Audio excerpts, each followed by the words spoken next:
네, 안녕하십니까? 안녕하세요. 저녁에 이거에 참석하신 모든 분들을 예수님의 이름으로 환영합니다.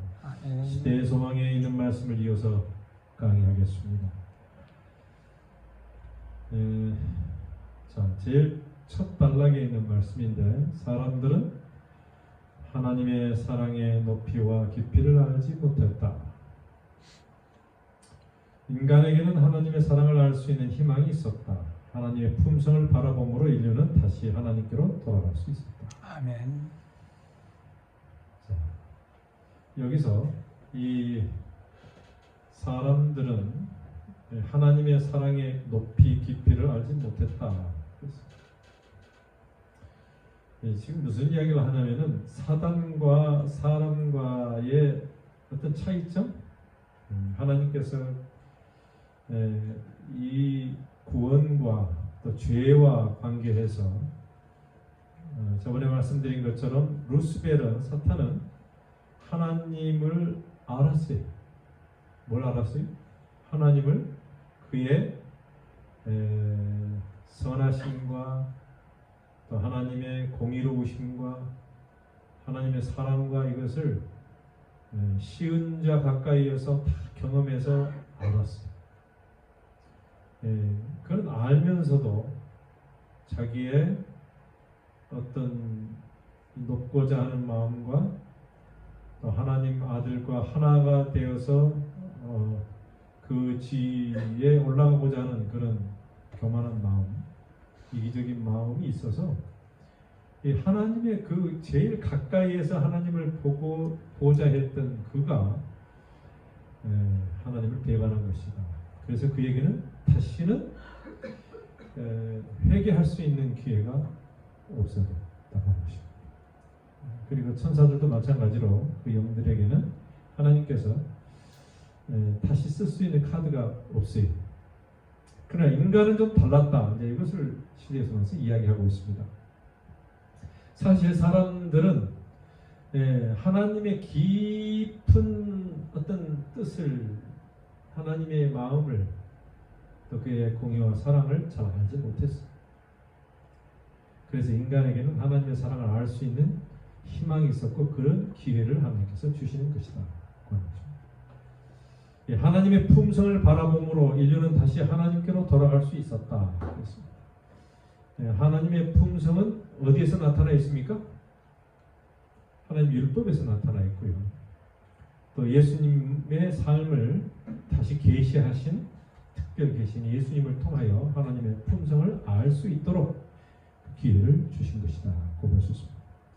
자, 그래서 이 두 번째 단락에서는 예수님을 통해서 하나님의 자비가 사람들에게 나타났지만 그 자비가 공의를 제거하지는 하는 것은 아니다.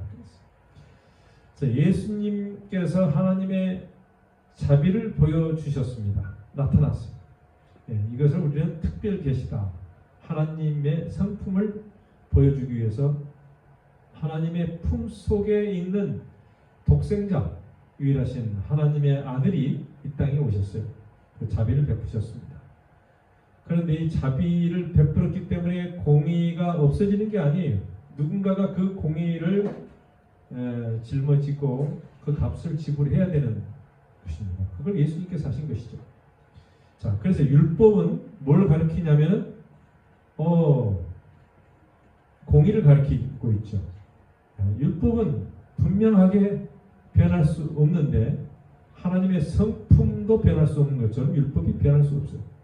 그래서 하나님의 품성의 특성을 율법은 나타내고 있으므로 타락한 인류에게 알맞게 하나님께서 이 하나님의 성품에 대해서 계시하시고 보여준 게 율법입니다.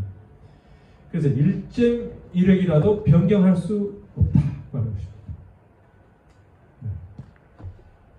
그래서 우리가 이 율법에 대해서 더 알면 알수록 하나님을 알게 된다고 하는 것이고요. 더 하나님을 알면 알수록 이 율법은 변경할 수 없는 것이고 하나님의 품성은 변할 수 없는 특성을 가지고 있다라고 하는 것을 우리가 알 수 있습니다. 그래서 하나님께서는 그분의 율법을 변경하지 않으셨으나 인류의 구속을 위하여 한 가지 방법을 선택할 수밖에 없었는데 그게 그리스도 안에서 자기 자신을 희생하셨어요. 그게 바로 십자가입니다. 공의로운 하나님께서 누군가가 그 죄의 값을 치러야 했는데 그게 아무도 그 일을 감당할 수 없고 오직 그리스도이신 예수님만이 그 일을 감당할 수 있도록 하셨다. 그래서 전적으로 이 구원은 믿음으로 말미암아 이루도록 하셨고 인간만이 그게 포함되어 있어요. 네. 죄 지은 천사들은 거기 포함되지 않습니다. 자, 거기에 대한 이야기를 좀 했었고요. 자, 그 다음에 쭉 가서 216페이지 가면 이런 이야기했습니다. 사실 율법을 상당히 지금 중요하게 우리가 다루고 있는데 사실 예수님이 돌아가시는 것과 율법이 무슨 상관이 있는가 이렇게 생각할 수 있지만 엘렌 G 화이트는 시대의 소망에서 가장 강조하고 있는 부분이 율법이었어요. 그의 공의를 위해서 돌아가셨는데 그것은 율법을 수호하고 유지하고 옹호하기 위해서 그렇게 하셨다. 그걸 이야기하고 있어요.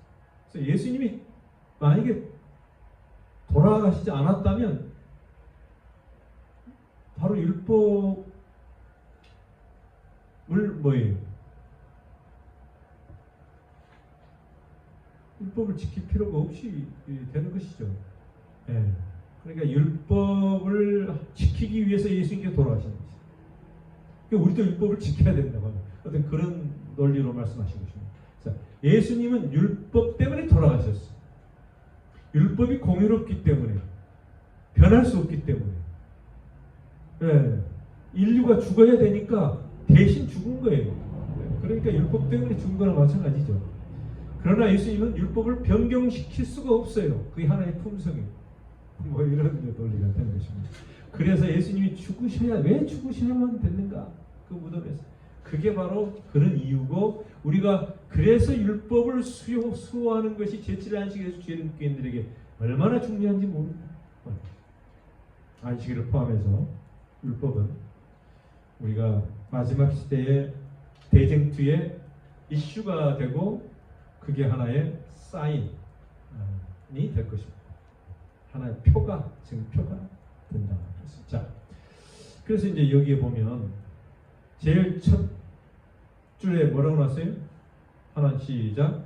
하나님께서는 인류에게 그분의 사랑의 명백한 증거를 주셨다. 자, 거기에 대해서 지금까지 이야기한 것에 대한 결론적인 것입니다. 예, 하나님께서는 인류에게 그분의 사랑의 명백한 증거를 주셨어요. 그게 십자가예요. 예, 그 증거를 보여주고 그들에게 하나의 증거가 되셨고 사람들에게 그걸 이해시키고 그리하여 우리가 그 이해한 그 하나님의 사랑을 믿음으로 받아들이면서 구원을 얻도록 그렇게 하셨기 때문에 이 사랑이 상당히 중요한 것입니다. 이걸 이해한다고 합니다. 하나님과 아버지 그를 보내신 자 예수 그리스도를 아는 것이 영생이고 그게 구원이에요. 그래서 그 계신 예수님의 나타나심을 우리가 이해하는 것이 우선적으로 필요합니다. 자, 그 다음에 두 번째 줄은 그러자 사단은 또 다른 속임수를 내놓을 것이었다.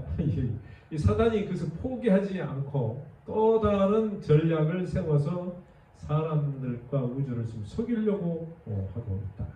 그게 뭔가 뭐라고 할까 그의 모든 것을 이렇게 낱낱이 다 공개하고자 하는 것이 이 복음이에요.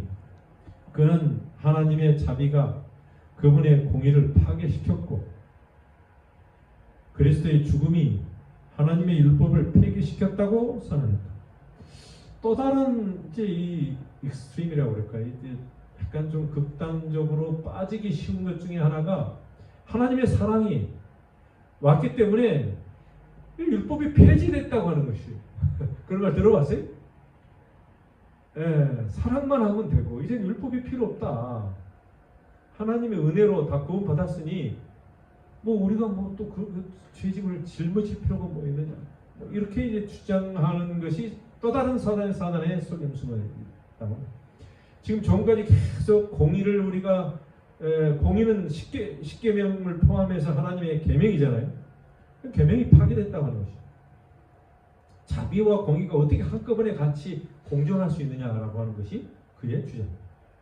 자비가 있는데 뭐 자비로 공의가 파괴됩니다. 그러나 엘렌 지 화이트는 이렇게 이야기합니다. 만일 율법을 변경시키거나 폐기하실 수 있었다면 그리스도께서 죽으실 필요가 있었다 없었다? 없었다고 하는 것입니다. 우리 전체 이해가 되잖아요. 그게. 근데 그 이해를 못하는 사람들이 많아요. 그리고 율법을 폐기할 수 있다면 범죄는 영원히 계속될 것입니다. 만약에 율법이 폐기된다고 하는 것이 있다면은 이 원칙이 없어지기 때문에 이 죄가 이제 뭐 없앨 수 있는 방법이 없어지는 것이에요. 예, 죄가 계속 있을 수밖에 없게 돼 있어요. 이 세상은 사단의 지배하에 있게 될 것이다. 만약에 예수님께서 돌아가시 않거나 그의 사명을 완수하지 못했다면 이 죄로 말미암아 이 세상은 계속 죄 가운데 있게 될 것이고 영원히 죄로 물들어져 버리는 그런 상황이 될 것입니다. 진정한 평화가 우주에 사라지게 된 거죠. 그래서 상당히 엄청난 사건이었고 예수님의 죽음을 통해서 이루신 일이 그것도 엄청난 사건이었어요.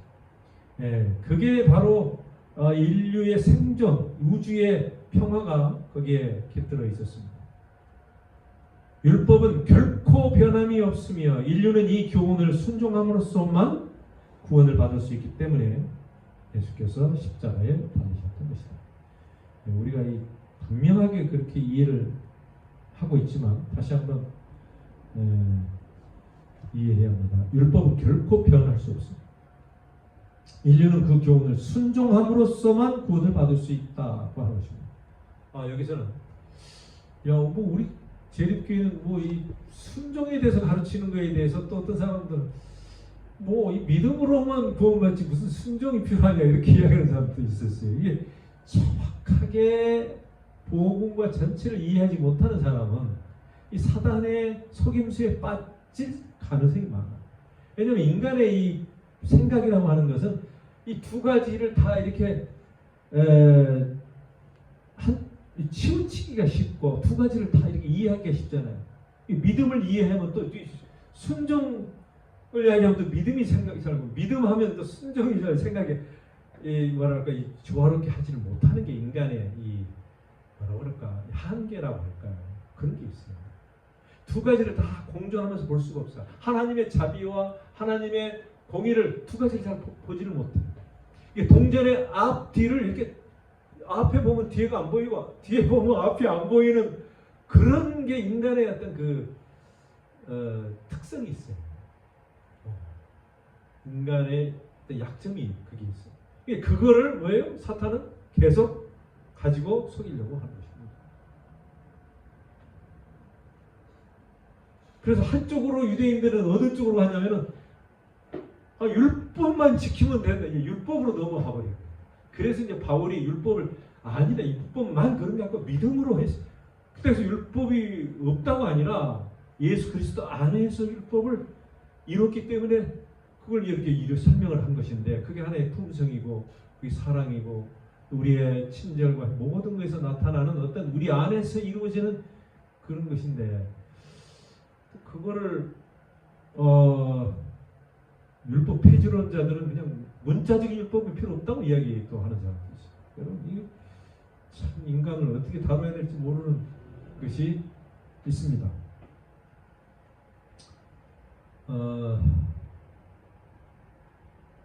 예수님의 십자가를 보면서 우리 재림교인들은 뭘 봐야 되냐면 하나님의 사랑도 보지만 하나님의 뭘 봐야 돼? 공의도 봐야 돼. 죽었잖아요. 죽었는데 거기에서 왜 죽었는지를 따져야 될 거 아니에요. 그리고 그 죽음을 통해서 뭘 이루시고자 하시는지를 우리가 알아야 될 거 아니에요. 분명히 죽음은 죄를 대신 죄의 값을 치르시기 위해서 예수님이 대속하셨다. 이거 성경에 나온 거예요. 이게 성수에도 나오고. 그러니까 이 죄를 대속하셨다고 하는 것은 죄의 결과를 예수님이 대신 짊어지신 거기 때문에 이 죄를 범한 것은 율법을 범한 거잖아요. 어쨌든 그런 식으로 올라가는 거죠. 자, 좀 더 가다 보면 더 나오니까 좀 보겠습니다. 자, 한번 읽어볼까요? 좀 지루하니까. 시작. 하나님의 율법에 대한 전쟁은 하늘에서 시작되었고 그 전쟁은 세상 종말까지 계속될 것이다. 모든 사람은 시험을 받게 될 것이다. 순종이냐 불순종이냐는 온 세계가 결정해야 할 문제입니다. 모든 사람은 하나님의 율법과 사람의 율법 중에 어느 하나를 선택하라는 요구를 받게 될 것이다. 분명히죠. 순종이냐 불순종이냐 하는 것은 뭐냐면 율법과 관계된 것이에요. 하나님의 율법을 지키느냐 안 지키느냐 그거. 그래서 순종이 제사보다 낫고 그 말씀도 있습니다. 누가 그랬어요? 사무엘이 그랬죠. 수없이 번제단을 드리고 하는 것보다 순종, 아무리 그 기름진 것을 아무리 하니까 순종이 제사보다. 이 순종이라고 하는 것이 예수님이 이 땅에 오셔서 그가 영광을 받으시고 인정받으시고 하나님 앞에 참 뭐라고 그럴까 기쁨을 받으시고 인정받으신 것은 순종으로 받으셨다. 성경에서 그렇게 얘기해요. 순종.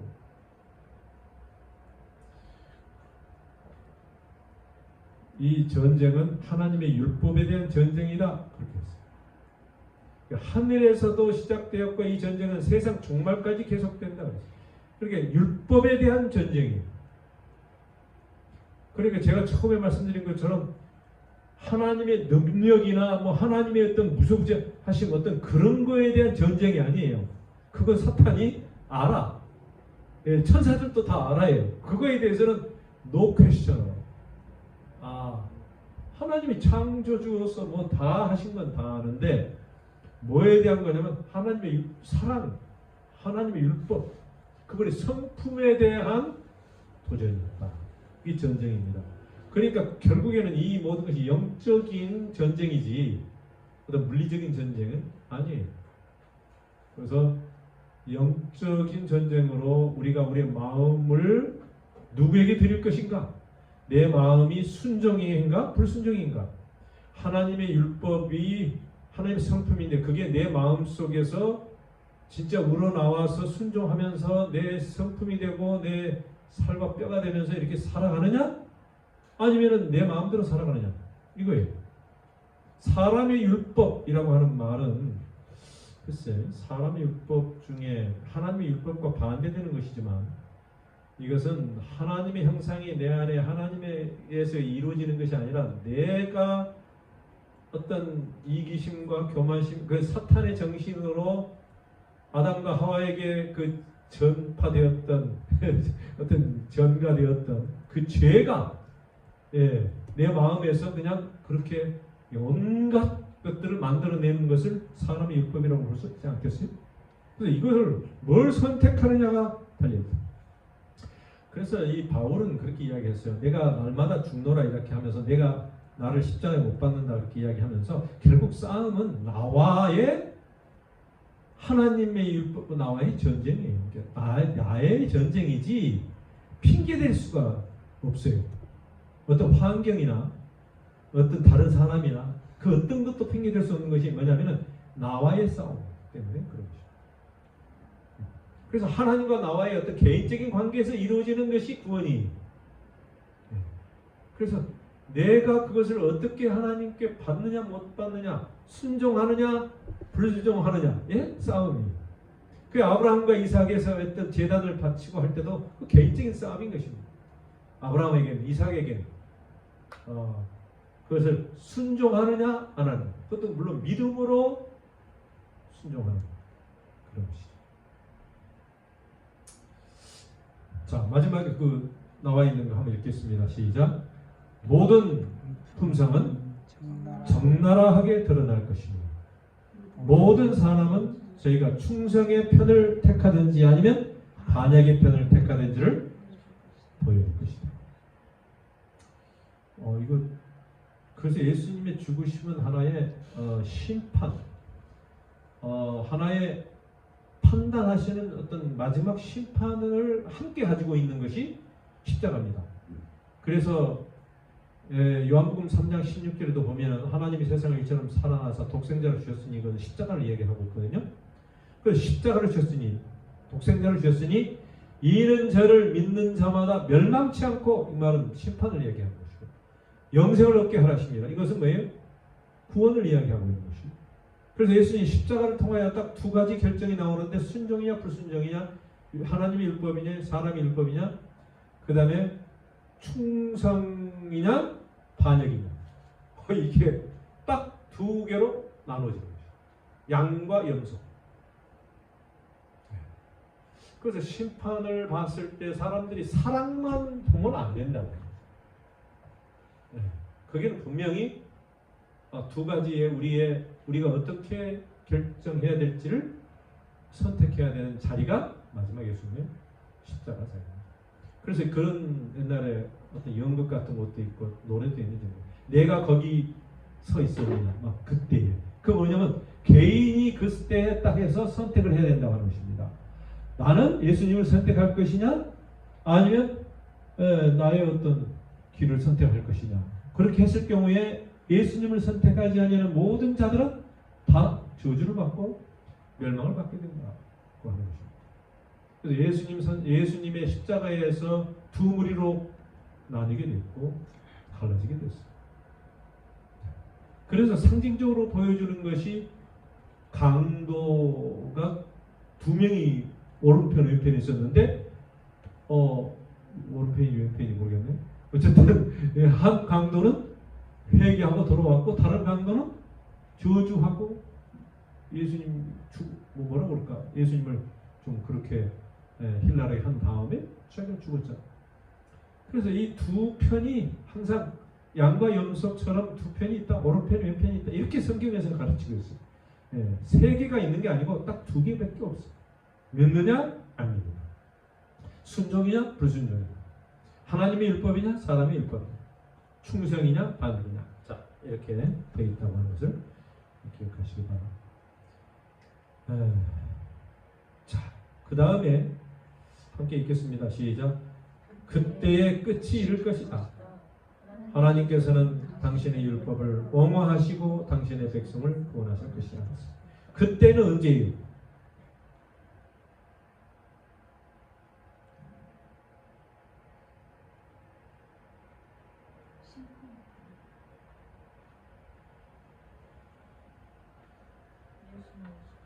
예.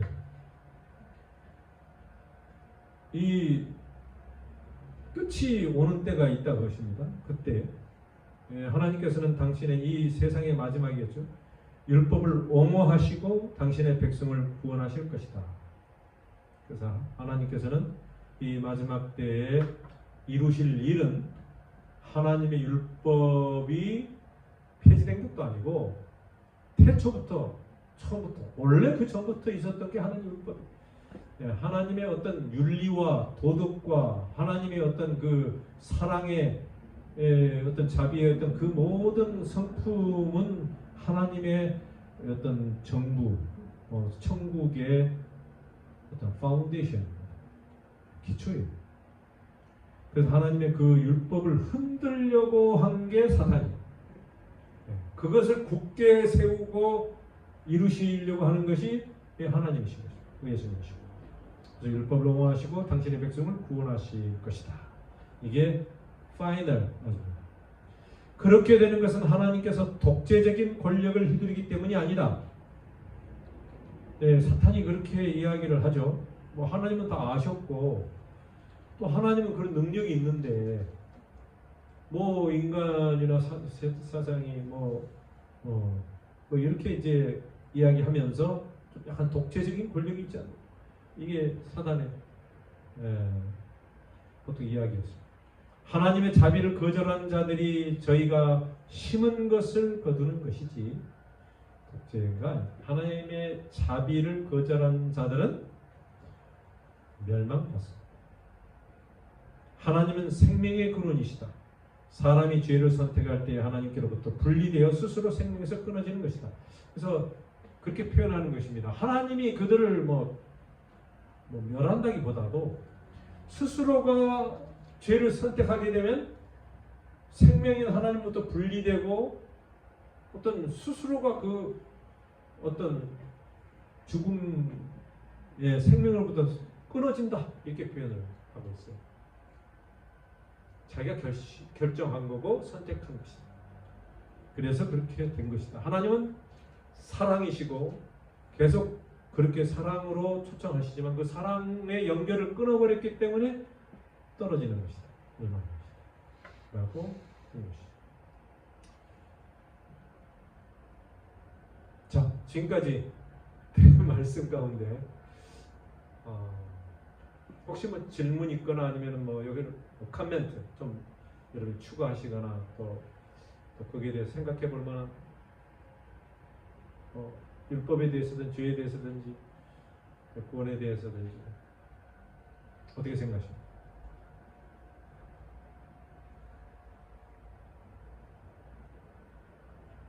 질문이 어렵네. 지나가겠습니다. 그러면 자, 그러나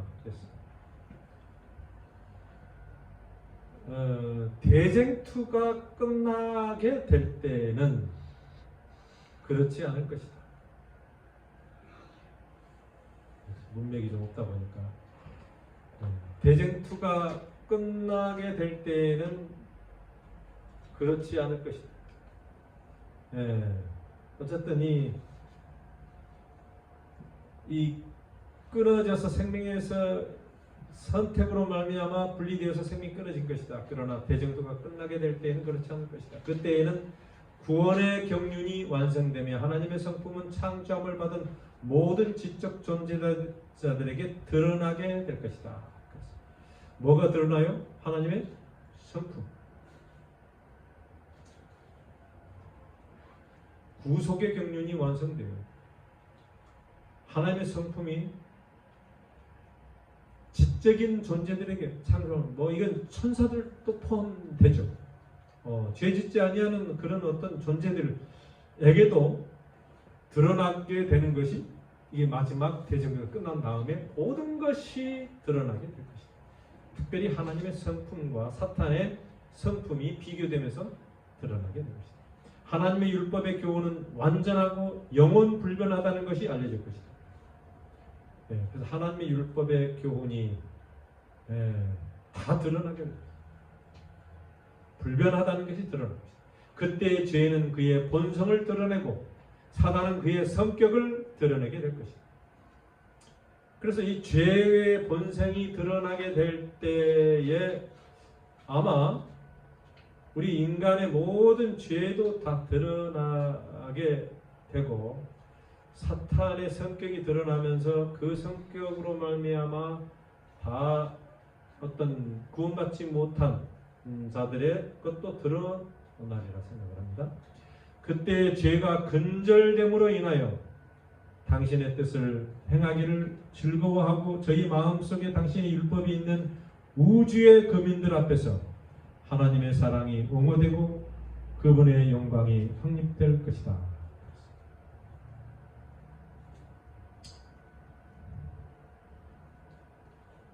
자, 여기까지만 하고 사실 다 아는 이야기면서도 또 이렇게 막 작은 대학을 좀 씹어서 이야기하니까 좀 어렵게 느껴지긴 해요. 좋은 말씀 같아요. 예, 좀 우리 한 장로님은 시대에서만 다 읽어보셨고 그랬으니까 이 말씀이 처음은 아닐 텐데 하나님의 사랑이 옹호되고 그분의 영광이 확립될 것이다. 이게 대쟁투가 끝나면 온 우주 앞에서 하나님의 심판 때에서 드러나게 될 모든 어떤 그 대쟁투의 그 모습이 여기서 나타나게 될 것이다. 그랬습니다. 근데 기대가 되십니까? 그래서 페어란 말 있잖아요. 하나님은 공의로우시다. 페어하다. 참 모든 것이 공평하시고 공정하실 것이다 라고 하는 것인데 모든 것이 각자가 하나님은 공의로우시고 공평하시고 하나님은 의로우시고 하나님은 모르십니다. 하나님이 진짜 모르셨습니다. 이렇게 다 뭐 한다 그랬어요?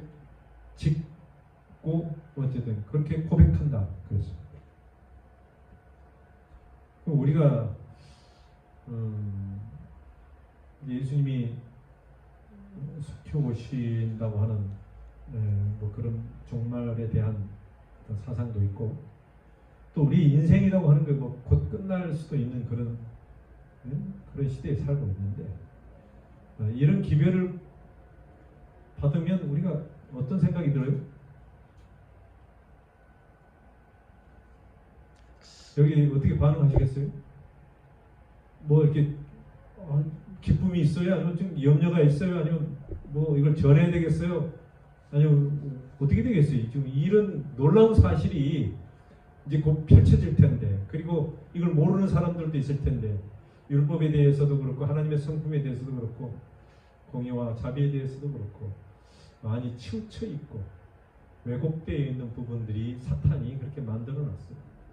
그래서 이 예수님이 그때 오셨을 때 십자가의 상에서도 예수님의 진실을 잘 몰랐어요. 잘 몰라. 이 하늘의 거민도 잘 몰라. 천사. 그렇기 때문에 그것을 진짜 적나라하게 비춰주고 관심 있게 봤던 것이 바로 십자가의 사건 아닙니까? 우리가 어떻게 좀 이런 놀라운 복음을 어떻게 다루었으면 좋겠습니다. 한장님 한번 말씀하시죠. 사실 그 하나님의 사랑에 대해서 예. 많이 왜곡되고 또 잘못 전한 것이 많이 있을 거예요. 예. 예.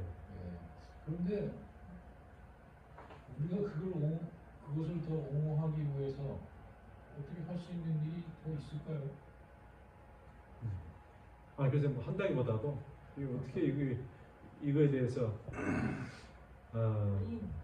예. 우리 삶에서 경험한 것들을 전해야 해요. 경험한 하나님의 것들을 선하심과 나눠야 된다.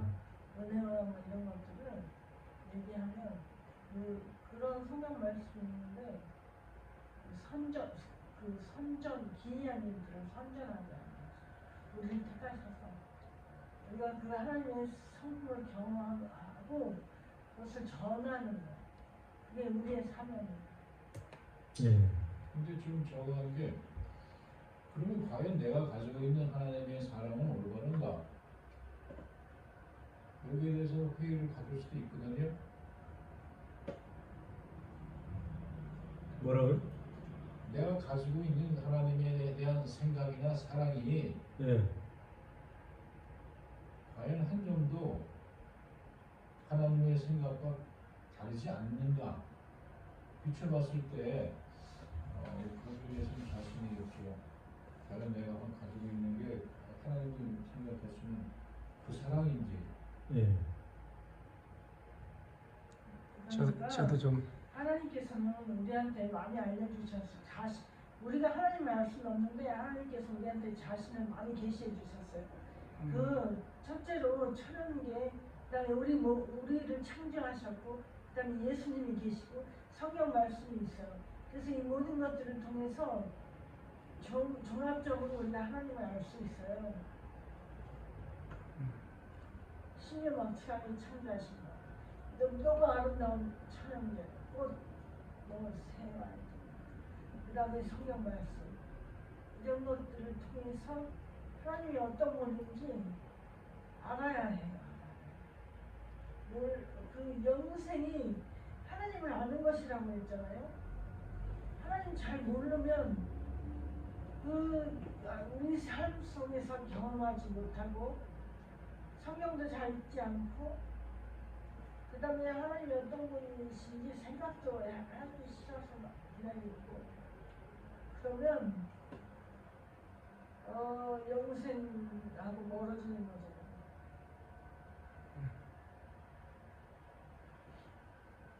저도 좀 코멘트 할까요? 네. 저는 여기에서 순종이라는 단어와 복종이라는 단어에 대해서 생각하고 싶어요. 하나님이 우리에게 원하시는 것은 순종이거든요. 순종이라는 것은 사랑이 기반이 된 따름이에요. 네. 내가 그분을 따를 때 사랑이 기본이 돼서 따르는 거예요. 그런데 복종이라는 것은 형벌이 두려워서 억지로 따르는 게 복종이에요. 근데 하나님이 우리에게 법을 주실 때는 순종하라고 주셨지 복종하라고 주신 게 아니에요. 너 첫째 날 왜 만든 줄 알아? 이거? 둘째 날 이걸 왜 만든 줄 알아? 너 사랑하기 때문에 만들어서 너를 여섯째 날엔 내가 너를 낳으려고 그 전에 기저귀 만들고 뭐 만들고 마지막에 너를 만든 거야 하는 그 사랑을 그 정말 천연계를 통해서 다 표현하는데 하나님은 그런 마음으로 우리를 마지막에 그 모든 것을 만들고 창조하셨고 그래 그렇게 네가 이렇게 순종하면 이렇게 행복하게 살 수 있어 라고 말씀하시고 그 사랑을 우리가 깨닫기를 원하지만 사탄은 반대로 아니야 하나님은 복종하게 만들어 너희들에게 강제로 시키고 그렇게 안 하면 벌 주시도록 그렇게 하기 위해서 저 율법을 만든 거야 라고 해서 그 율법에 대해서 아주 그 나쁜 견해를 갖도록 사탄은 자꾸 유도를 한단 말이에요. 그러니까 우리가 하나님의 법을 하나님의 정신에서 어떻게 사랑한다는 마음을 표현하기 위해서 율법을 우리에게 주셨는가에 대해서 더 깊이 명상하면서 하나님의 마음을 더 잘 표현할 필요가 있는 것 같아요. 그게 순종을 요구하는 거거든요. 그래서 우리가 순종함으로 구원을 받는 그렇게 내가 이번에 우리 손주가 어저께 중국에 가 있는데 이번에 추석에 못 오니까 엄마가 할 수 없이 가는데 저 멀리 있어 엄마를 보고 달려오는데 보따리를 내팽개치고 엄마한테 막 그걸 보는데 너무 가슴이 아프더라고요.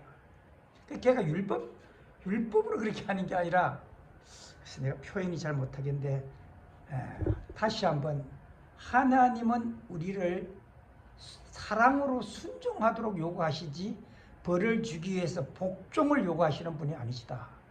그러므로 우리가 최대한 순종하고 주님을 따라갈 때 그래 알았어 내가 너를 위해 십자가를 져주는 거야. 그래서 그분이 그 사랑 때문에 우리를 그 십자가를 져주는 것이지 복종을 잘 못했기 때문에 십자가를 져주는 거라고 생각하지 않거든요.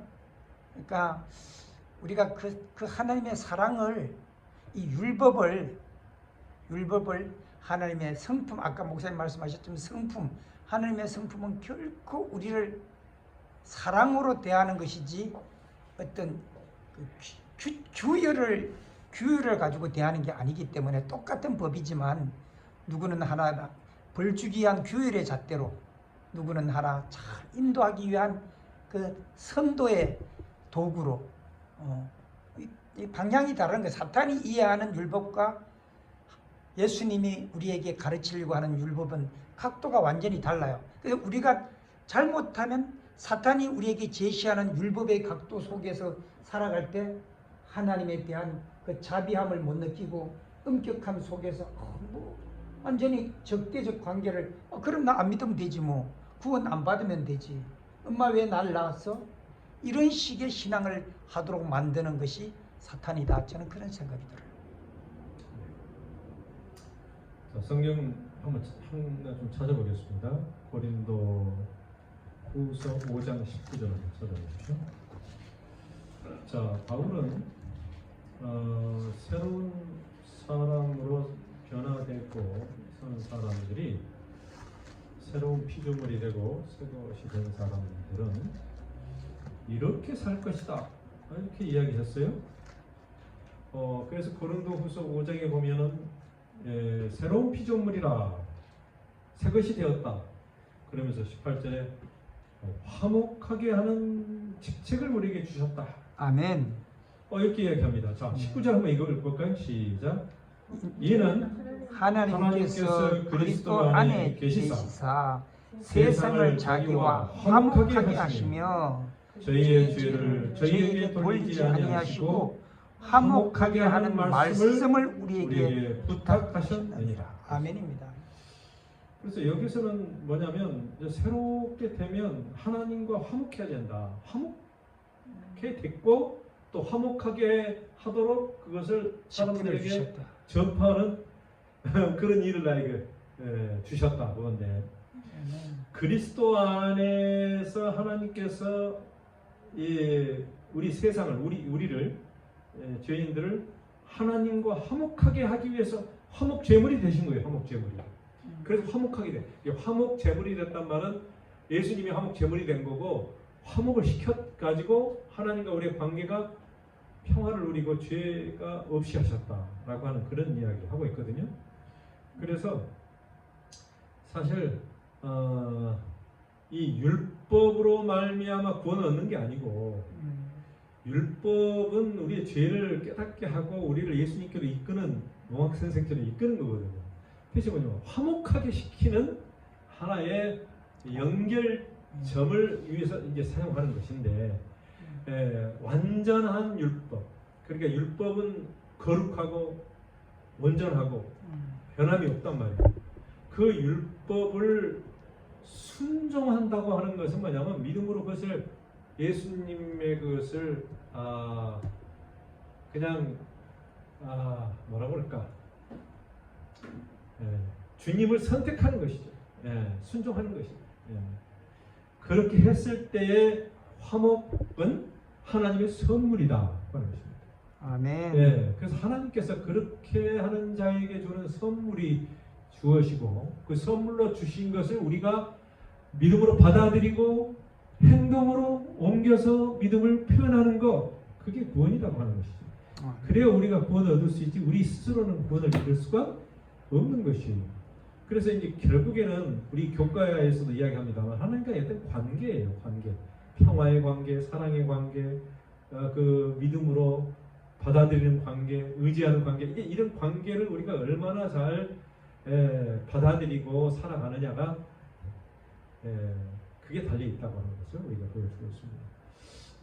마태복음 5장 17절을 보면 율법이나 선지자는 예수님이 폐하러 온 것이 아니고 온전케 하러 오셨다 라고 하셨는데 그 율법이 온전하게 된다고 하는 그게 뭐냐면 하나님의 성품으로 온전히 사랑으로 우리에게 드러나지는 십자가의 정신으로 말씀하고 있는 것입니다. 그래서 천지가 없어지기 전에는 율법의 1.1획도 결코 없어지지 아니한다. 이 말은 이 변경될 수 없는 하나님의 자비와 공의 이 율법이 하나님의 성품이기 때문에 우리는 그것을 바라보고 예수님을 바라봐야 됩니다. 율법을 바라보고 사는 게 아니고 율법을 보면서 다시 우리가 죄인인 걸 알고 예수님을 바라볼 때에 이 평화의 어떤 그가 사도로서 이 땅에 오셔서 믿음으로 우리가 구원받도록 하는 길을 열어주셨으니 그 길을 보도록 이끄신다. 그래 결국 예수님을 보고 우리가 예수님과의 관계에서 평화와 구원을 얻게 된다. 이런 말씀으로 이해하면 되겠습니다. 그리스도께서는 당신의 생애와 죽음을 통하여 하나님의 공의는 그분의 자비를 손상시키지 않을 뿐 아니라 죄는 용서받을 수 있고 하나님의 율법은 의로우시며 온전히 순종할 수 있다는 사실을 입증하셨습니다. 누가요? 예수님께서 예수님의 생애를 통해서 죄가 없으셨고 죽음을 통하여 바로 죄의 모든 것을 다 무찌르시고 승리하셨습니다. 왜냐하면 자기가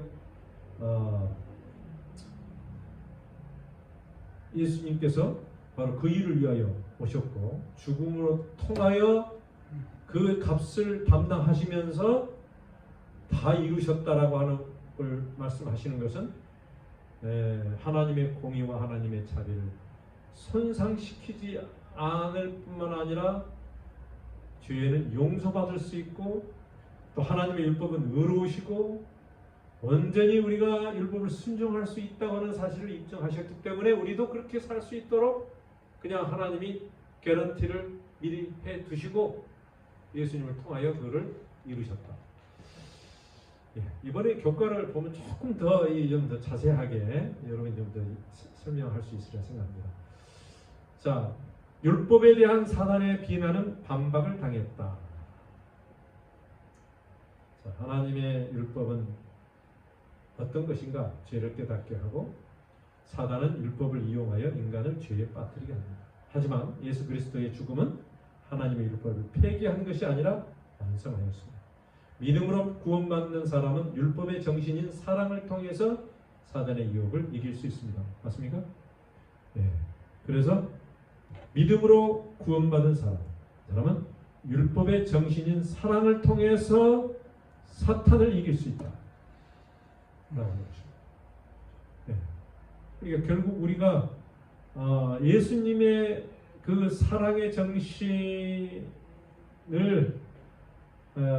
따라가야 되고 또 율법을 순종하면서 그것이 함께 이루어지는 거죠. 율법을 제해버리면 안 된다 하는 것을 성경에서는 그렇게 가르치고 있습니다.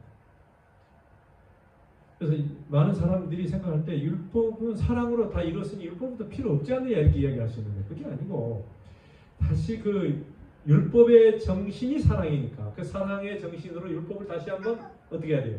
이웃을 사랑하고 또 그 안식일을 포함하여 하나님께 더 관계를 맺고 하는 일들이 이루어져야 되는 것이고 우상 숭배나 이런 것을 하면 안 되는 거죠. 탐하는 것도 하지 않고. 자, 오늘 이 정도로 하고 마치겠습니다. 좀 더 할 수도 있겠지만.